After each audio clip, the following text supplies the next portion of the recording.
An idea born in unsettled times. We are going forward. America, the United States, is first in space. Becomes a feat of engineering excellence. The most complex machine ever built to bring humans to and from space, Zero and liftoff of Endeavour, and eventually construct the next stop on the road to space exploration. Request to take the radio call sign Alpha. As 30 years of flight draw to a close, its legacy is one of unsurpassed achievement.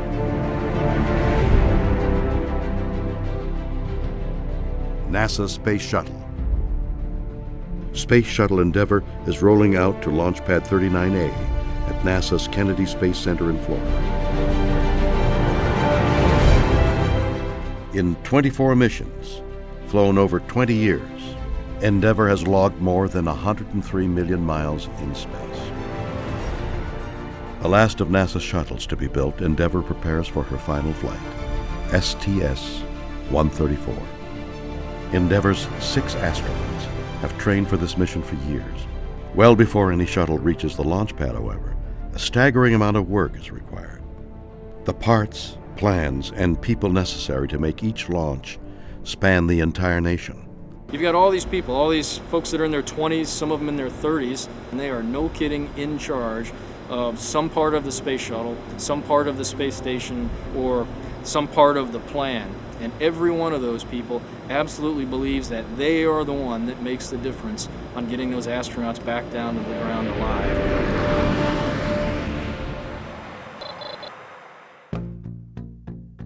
At NASA's Mission Assembly Facility in New Orleans, production begins on the shuttle's external fuel tank. The last of 136 produced here since 1973. Around the same time, in Clearfield, Utah, technicians at ATK Launch Systems start work on the shuttle system's solid rocket motors, or boosters. Fire.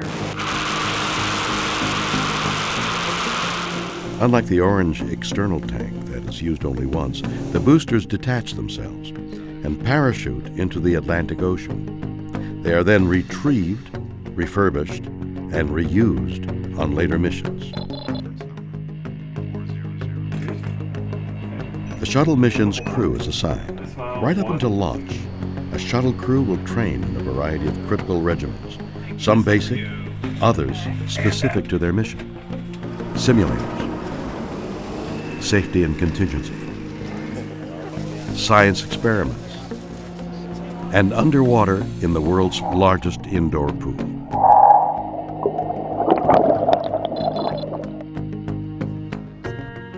One month later, the ET is mated to the solid rocket boosters to form the backbone of the stack. Now, all that's missing is the spacecraft itself.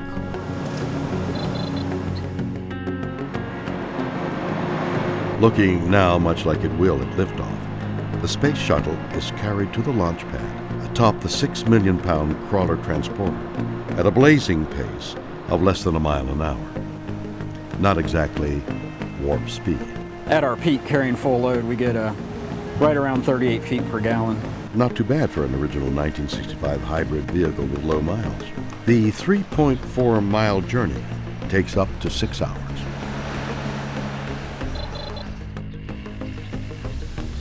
Now on the launch pad, the orbiter is ready to take on its main payload. Testing assures that the multi-ton cargo is secured and safely stowed in the payload bay before the technicians certify the orbiter is ready for launch. Flying T-38 aircraft from Ellington Field in Houston, the crew members arrive at Kennedy's Shuttle landing facility. This is the NTD conducting the launch status check. All stations verify ready to resume count and go for launch. OTC, OTC go. TVC, TVC go. ETC. After nearly 3 years, hundreds of thousands of hours logged by engineers, technicians, scientists, seamstresses, electricians, and other program workers across the globe, We have main engine start. 2, 1. Booster ignition. The shuttle makes its way skyward.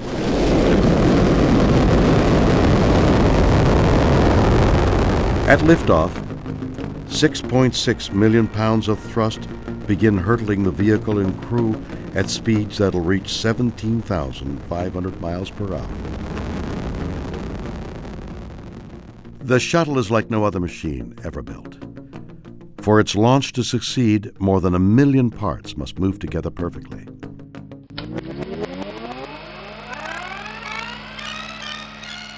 How this engineering marvel came to be is an amazing story that begins in the early 1970s. A new mission is sought for NASA to send humans into space, but Mars, for many the next logical step on the path of exploration, is dismissed as too costly, a destination for a country preoccupied with events back on Earth. Instead, on January 5th, 1972, another destination is selected: low Earth orbit. President Nixon really liked the idea and told the NASA administrator, go do it. And the NASA administrator got a call from OMB the next morning, someone there, and said, hey, what the president really meant to say was, you're going to get this much money, and so do as best you can with the space transportation system. And our choice, logically, was you have to have a vehicle first, and so that was the birth of the Space Shuttle as the first in the 3-part space transportation system. Many designs were considered. Often, they combined the best features of different concepts. One was the use of a lifting body, an aircraft with no conventional wings. Only its fuselage would keep the aircraft airborne and guide it safely back to Earth. At that time, they were looking at having jet engines on the shuttle for landing and for transporting it across the country. They were known as the flying bathtubs. For the first test, the M2F1 was towed behind a car, a souped-up Pontiac. Whitey Whitesides drove that Pontiac across the lake bed at about 120 miles per hour, dragging this flying bathtub behind it. As well as groundbreaking, their tests could also prove ground shaking.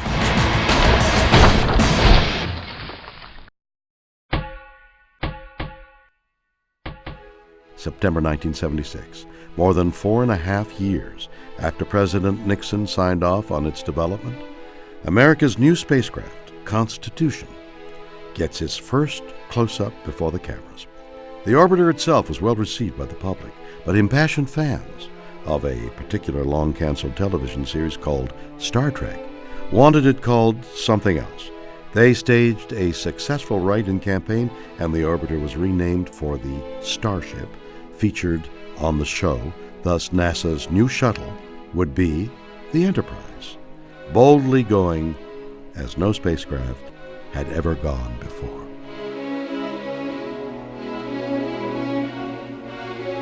Whatever its name, this bird still needed to prove it could fly.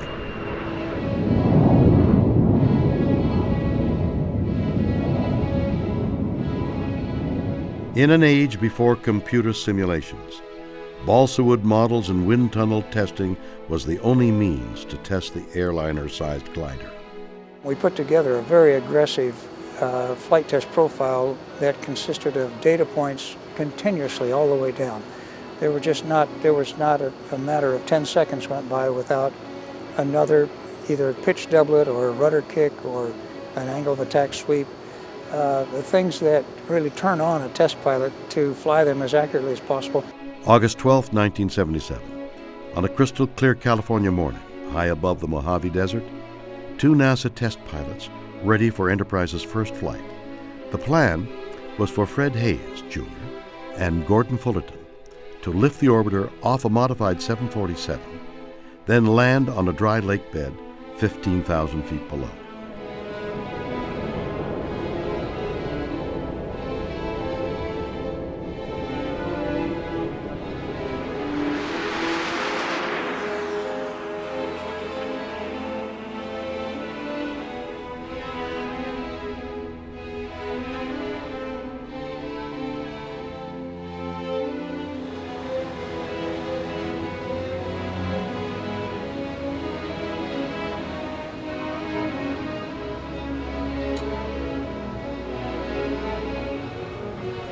Columbia, NASA's first orbiter, is fittingly named after the first American vessel to circumnavigate the globe. While the new class of NASA astronauts trained for subsequent shuttle flights, Columbia was undergoing preparations for the program's maiden voyage, STS-1. Veteran astronaut John Young, one of the 12 men to set foot on the moon, is in command. His pilot is first-time flyer Bob Crippen.